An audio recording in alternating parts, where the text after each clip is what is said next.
Hi guys, എല്ലാവർക്കും പുതിയൊരു വീഡിയോയിലേക്ക് സ്വാഗതം.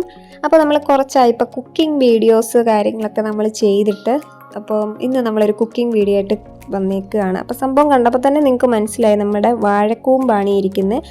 അപ്പോൾ ഇത് നമ്മളിന്ന് തോരൻ വെക്കാനായിട്ട് പോവാണ്. അപ്പോൾ അതിന് വേണ്ടിയിട്ട് നമ്മൾ ഈ സംഭവമെല്ലാം അടർത്തി നമ്മൾ ക്ലീൻ ആക്കാനായിട്ട് പോവാണ് കേട്ടോ.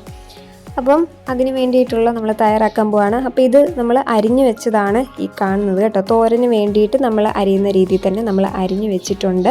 അതൊരു ബേസണിലാക്കി നമ്മൾ വെച്ചേക്കുവാണ്. അപ്പോൾ ഇനി ഇതിലേക്ക് നമുക്ക് ആവശ്യമുള്ള സാധനങ്ങളെന്ന് പറയുന്നത് പച്ചമുളക് വേണം, തേങ്ങ ചിരക്കിയത്, പിന്നെ വെളുത്തുള്ളി നമ്മൾ തൊലിയൊക്കെ പൊളിച്ച് വെച്ചിട്ടുണ്ട്. പിന്നെ അതിലേക്ക് നമ്മൾ കുറച്ച് മഞ്ഞൾപ്പൊടി ആഡ് ചെയ്തു. ഇതെല്ലാം കൂടെ നമുക്ക് മിക്സിയിലിട്ട് ഒന്ന് അടിച്ചെടുക്കാനായിട്ടുണ്ട്.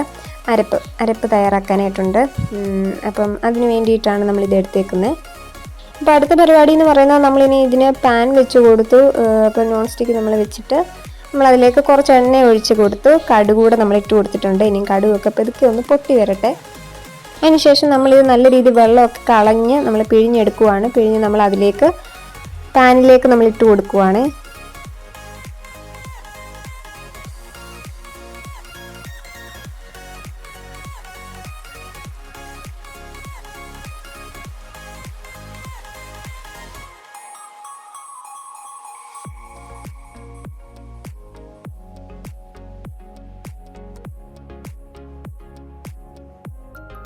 അപ്പോൾ അത് നമ്മളിവിടെ മിക്സിയിലിട്ട് അരപ്പ് റെഡിയാക്കി എടുത്തിട്ടുണ്ട്.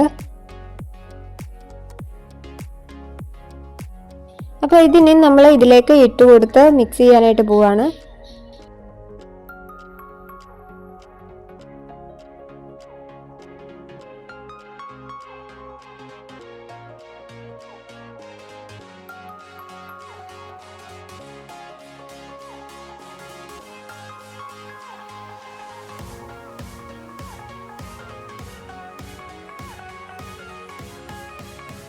ഇനി നമുക്ക് ഇതിലേക്ക് കറിവേപ്പിലയൊക്കെ ആഡ് ചെയ്ത് കൊടുക്കാം. പിന്നെ ആവശ്യത്തിന് ഉപ്പ് നമ്മൾ നോക്കിയിട്ട് എത്രയാണെന്ന് വെച്ചാൽ ആവശ്യത്തിന് ഉപ്പ് നമുക്ക് ചേർത്ത് കൊടുക്കാം.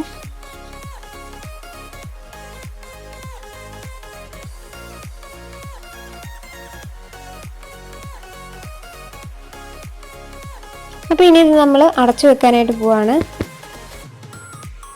അപ്പോൾ ദേ ഗൈസ്, അങ്ങനെ നമ്മുടെ കൂമ്പ് തോരൻ അല്ലെ വാഴക്കൂമ്പ് തോരൻ ഇവിടെ റെഡി ആയിട്ടുണ്ട്. അപ്പോൾ ഇതാണ് വളരെ സിമ്പിളായിട്ടുള്ള രീതിയിൽ നമുക്ക് തയ്യാറാക്കിയെടുക്കാൻ പറ്റുന്ന തോരനാണ്. എല്ലാവരും ഇത് ട്രൈ ചെയ്ത് നോക്കണം. അപ്പോൾ നമുക്ക് വീണ്ടും പുതിയൊരു വീഡിയോ ആയിട്ട് ഇനിയും കാണാം. അപ്പോൾ അതുവരെയും ബൈ.